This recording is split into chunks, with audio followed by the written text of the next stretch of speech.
Live from Stanford University in Palo Alto, California, it's theCUBE, covering Women in Data Science Conference 2018. Brought to you by Stanford. Welcome back to theCUBE. We are live at Stanford University for the 3rd annual Women in Data Science WiDS conference. I'm Lisa Martin, and we've had a great morning so far talking with a lot of the speakers and participants at this event here at Stanford, which of course is going on globally as well. Very excited to be joined by one of the keynotes this morning at WiDS, Latanya Sweeney, the Professor of Government and Technology from Harvard. Latanya, thank you so much for stopping by theCUBE. Oh, thank you for having me. Absolutely. So you are a computer scientist by training. Yes. WiDS, as I mentioned, in its 3rd year, they're expecting 100,000 people to engage. Yeah. There's 177, I think, Margot said, regional WiDS events going on right now in 53 countries. Isn't that amazing? It's incredible in such a short period of time. What is it about WiDS that was an attraction to you saying, yes, I want to participate in this event? Well, one of the issues is just simply the idea that data science represents this sort of wave of change of how do I analyze data, how do I make a difference, and the conference itself celebrating the fact that women are taking this step is hugely important. I mean, when I was a graduate student at MIT, I was the first black woman to get a PhD in computer science from MIT. So, sort of no women, you really just didn't see women in this area at all. So when I come to a conference like WiDS, it's huge. It's just huge to see all these walls broken down. I love that, walls breaking down, barriers kind of evaporating. In your time though at MIT, I'd love to understand a little bit more. Were you very conscious? Hey, I'm one of the very few females here.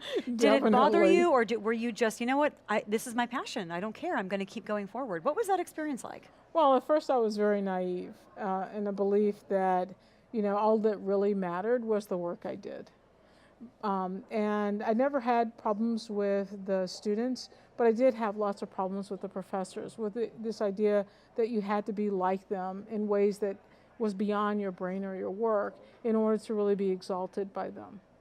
And so whether I wanted to admit it or whether I just wanted to ignore it, it just sort of came crashing down. Did you have mentors at that time, or did you think, you know what, I'm not finding anybody that I can really follow, I've got to be my own mentor right now? Right, I mean, I don't think my experience is really that uncommon for women in my generation. Very difficult to find mentors who would be complete mentors, see themselves in you and really try to exalt you and navigate you. What women often have found is that they can find a partial person here and a partial person there. One who can help them in this regard or that regard, but not the same kind of idea that you would be the superstar of one of these mentors. That's not to take away from the fact that there have been these angels in my life who made a big difference. And so I don't want to take away from that somehow I did this all by myself. That's not true. So with the conference today, one of the things that Maria Clave said in her welcome remarks was encouraging this generation, don't be worried if there's something that you're not good at. Yeah. So I loved how she was sort of encouraging people to women let go of maybe some of those preconceived notions of, I can't do this, I'm not good at that. I think it's very liberating, and still in 2018, with the fact that there is such a diversity gap, it's still so needed. What were maybe some of the 3 takeaways, if you will, of your keynote this morning that you imparted on the audience? Was that technology design is the new policymaker, that they're making policy, the design itself is making policy, but nobody's monitoring it. But we could in fact use data science to monitor, to show the unforeseen consequences. And in the examples that we've done that, we've had big impact on the world. So share some of that with us, because that's your focus. You were in, what department in Harvard? You said government? So I sit in the government department. Okay, unforeseen consequences of technology? Yes. Tell us about that. Well, so in the keynote I talked about examples where technology is basically challenging every democratic value that we have. And sort of no one's really aware, we can kind of think about it here and there, But by doing simple data science experiments, we can quantify that, we can demonstrate it. And by doing that, we shore up sort of those who could help us the most, the advocates, the regulators, and journalists. And so I gave examples from my own work and from the work of my students. Tell me a little bit about your students, actually. Are they undergrads, or do you also have graduate students as well? I have both. You have both. Both. The talk was about, I teach a class called Data Science to Save the World. And we tackle 3 to 4 real world problems within the semester that we solve. And then the students are left to do their own independent projects. And at the end, many of those go on to be published papers. Wow, I feel like you need to have like a cape or some sort of superhero emblem. We can work on that later. But tell me about the diversity within this student body at Harvard in your classes. Are you finding, what's maybe the ratio of men to women, for example? Well, you know, many of the universities from my time have really changed. So when I was an undergraduate, the typical classroom of Harvard undergrads would be all white men, or mostly all white men. Sounds like a lot of STEM still. Yeah, but now if you walk into Harvard, we see a lot more diversity within the university. I'm also a faculty dean at one of their residential houses, and so the diversity is huge. However, when you start getting into computer science, you start seeing, you don't see as much diversity. But in the Data Science to Save the World course, we get students from all over. They come from different backgrounds, they come in different colors, shapes, and sizes, each with a skill set and a desire to learn how to have impact. I think that desire is key. How do you help them sort of build their own confidence in terms of, regardless of what color, flavor, my peer group is, I like this, I want to be in this. How do you help ignite that confidence within someone that's quite new into this? So if you're 20-something or almost 20, and you do something that a regulator changes their laws, or a newspaper article picks up, or you're on the Today Show, that pretty much changes the course of your life. And that's what we found with the students. Some of them have done just some remarkable work that's really been picked up and exalted. And it's stayed with them. It would change the direction in which they've gone. So what we do in the course is we teach them that there's just so many problems that are low-hanging, and how to spot a problem, an issue that they can solve, and how to solve it in a way that can be have impact. And that's really what the course focuses on. That impact is so important, to just continue to fuel someone's fire. And for that person to then be empowered to be able to ignite a fire under somebody else. But I think one of the things that you mentioned sort of speaks to some of the things that we're seeing, and these boundaries and lines are blurring. Not just so much even from a gender perspective, but even career path A, B, C, D. Now it's, data is fueling the world. Every company is becoming a tech company because they have to be, right? To meet consumer demands and just grow and be profitable as a business.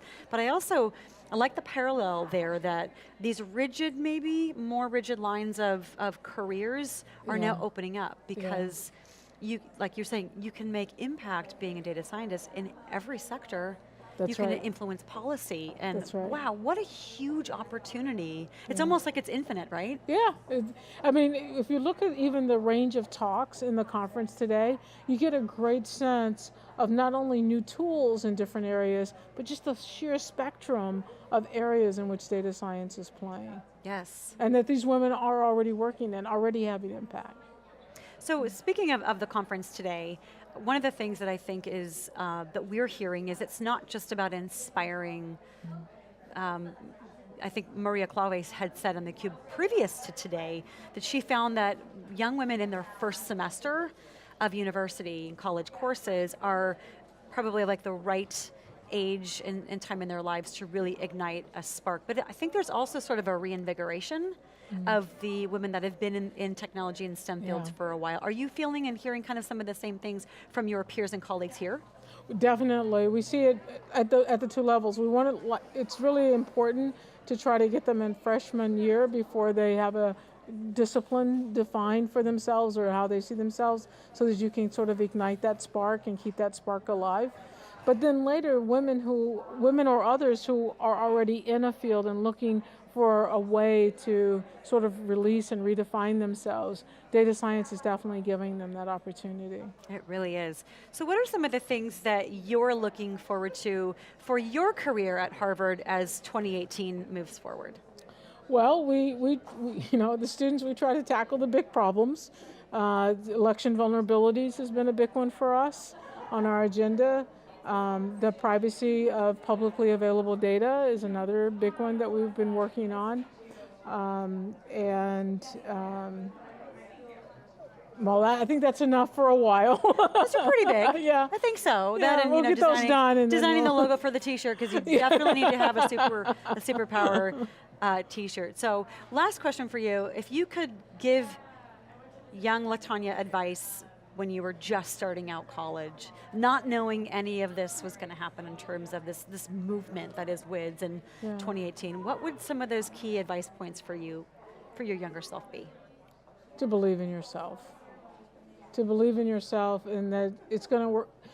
It's going to work out. One of the things that I grew to learn was how to turn lemons into lemonade. And that turns out to be very, very powerful because it's a way to bounce back when you're faced with things that you can't control, that people are trying to put obstacles in your way. You just sort of find another way to keep going. And the world sort of bended towards me, so that was really cool. And also that failure is not a bad F word, right? Yeah, that's absolutely correct. It's part of a natural course, and I think any leader in whatever industry you're in, whatever country, whatever ethnicity, gender, everybody has, I wouldn't even say missteps, it's just part of life, but I think. Yeah, it's just part of the way. At Harvard, like I said, I am the dean in one of the faculty houses, and one of the main things that we do throughout the year is invite speakers in who are accomplished in whatever area they're in, but the one thing that they all have in common is they took this really roundabout way to get where they are. And a lot of that was because failures and blocks came in the way. And that's really important, I think, for young adults to really understand. I agree. Well, Latanya, thank you so much for carving out some time to stop by and chat with us on theCUBE. We are excited to have your wisdom shared to our audience, and we wish you a great rest of the conference. All right, thank you very much. We'll see you next time on theCUBE. Okay. We want to thank you for watching theCUBE. I'm Lisa Martin. We are live from the third annual Women in Data Science Conference at Stanford University. Stick around after the short break. I'll be back with my next guest.